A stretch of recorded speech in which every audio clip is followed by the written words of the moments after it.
Musa алейхиссалам бірде Алла тағала айтады: я Алла, кайфа ашкурук, яғни қалай шүкір етемін саған дейді. Өйткені мен шүкір етуімнің өзіне сен соған жағдай жасап тұрсың, соған мүмкіндік беріп тұрсың шүкір етуіме. Яғни шүкір етуімнің өзі сенің қалауыңмен болып тұр. Сен соған мүмкіндік беріп тұрсың шүкір етуіме. Шүкір ететін маған тіл беріп тұрсың. Шүкір ететін маған сана, ақыл беріп тұрсың. Демек шүкір етуімнің өзі сенен ғой деп тұр ғой. Сонда қалай шүкір етемін десе, міне сен шүкір еттің енді дейді. Сонда түсінуіңнің өзі шүкір деп тұр ғой. Негізгі шүкір ол біздің сенімімізбен, санамызбен болады. Яғни барлық нығметті Аллаға тапсыруымыз керек. Лахул мүлк.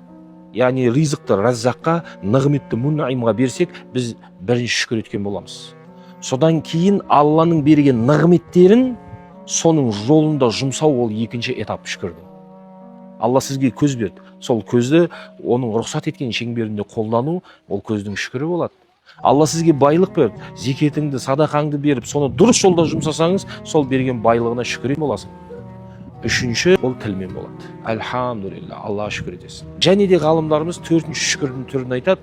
Ол Алланың берген нығметтерін көрсету, жариялау дейді. Өйткені ғалымдарымыз да айтқан, ізгілер, кейін бұрынғы ертеде келген ғалымдар, сахаба, табииндер не деген? Нығметті көрсету оның шүкірі дейді. Мақтану емес, Алланың нығметін көрсету.